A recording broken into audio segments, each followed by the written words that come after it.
नमस्कार दोस्तों।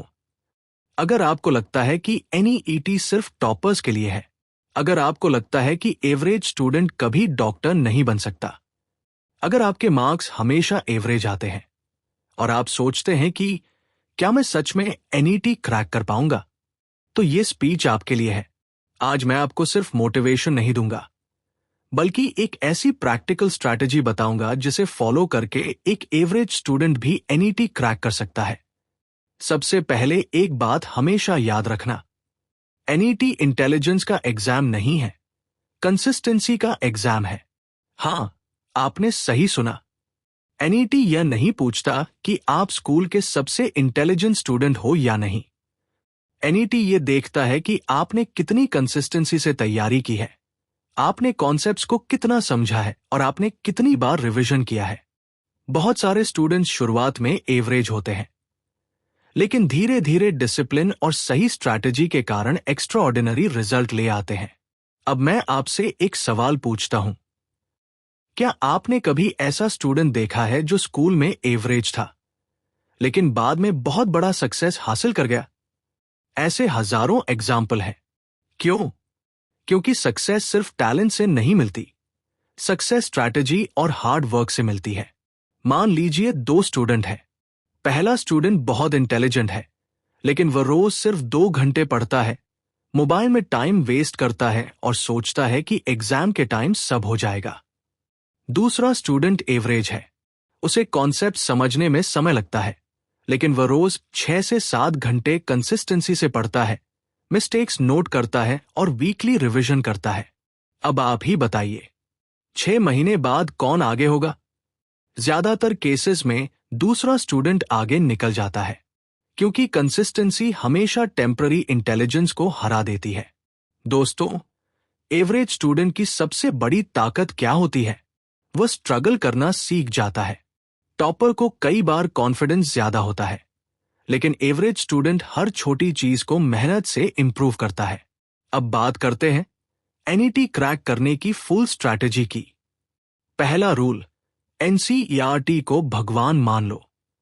अगर आप एवरेज स्टूडेंट हो, तो सबसे बड़ी गलती ये मत करना कि 10 रेफरेंस बुक्स खरीद लो।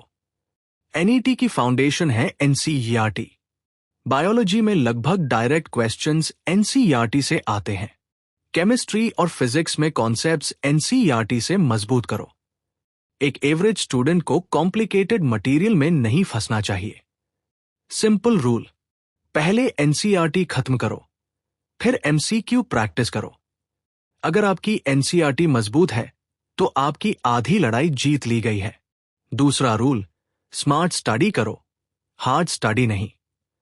बहुत लोग 12 से 14 घंटे पढ़ने की बात करते हैं, लेकिन सच ये है कि अगर आपका फोकस नहीं है, तो 12 घंटे भी बेकार है, और अगर फोकस है, तो 5 से 6 घंटे भी पावरफुल है।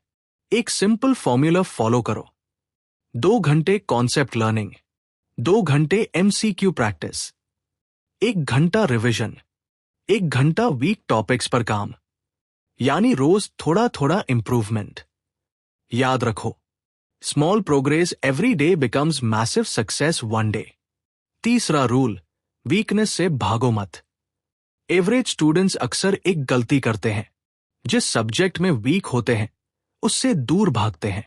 अगर फिजिक्स वीक है, तो उसे इग्नोर कर देते हैं, लेकिन यही सबसे बड़ी गलती है।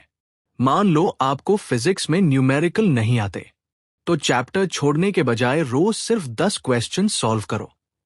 शुरुआत में गलत होंगे, फिर थोड़ा इंप्रूवमेंट होगा, फिर कॉन्फिडेंस आएगा। यही ग्रोथ प्रोसेस है। एक छोटी कहानी सुनिए। एक स्टूडेंट था जिसका नाम मान लेते हैं रवि।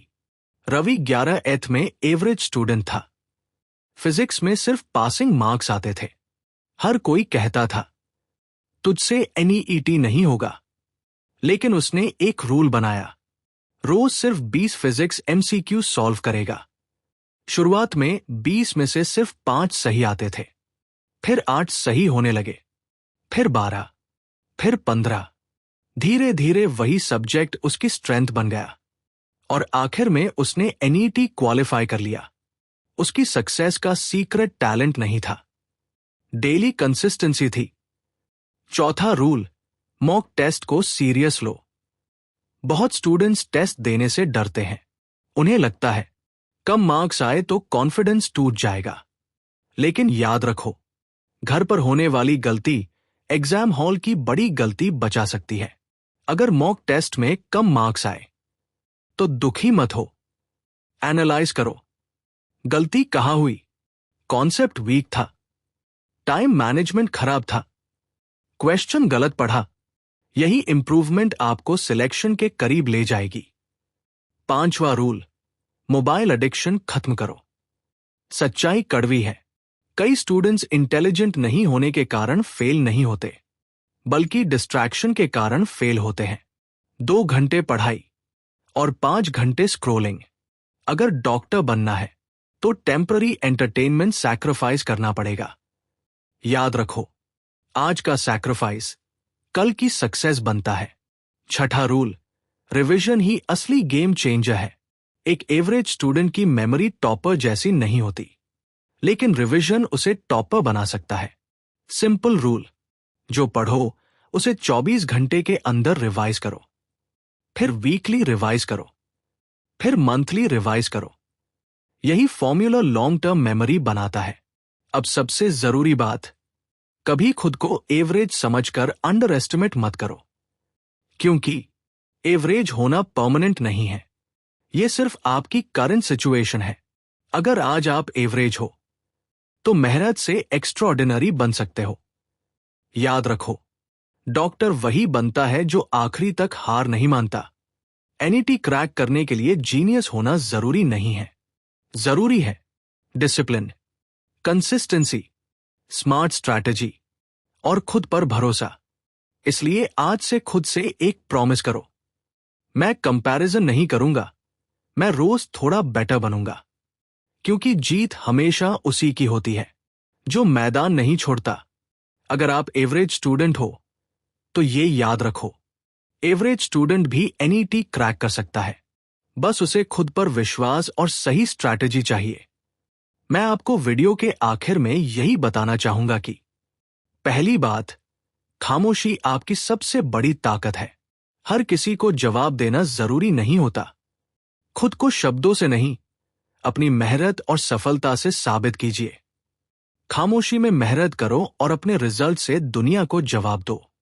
दूसरी बात, लोग आपको आसानी से ऊपर नहीं जाने देंगे। कुछ लोग आपको रोकेंगे, कुछ आपका मजाक उड़ाएंगे, कुछ आपको नीचे खींचने की कोशिश करेंगे। लेकिन चाहे जो भी हो, हार मत मानना। याद रखो, शांत रहो, हार मत मानो और खुद को अपनी सफलता से साबित करो। धन्यवाद।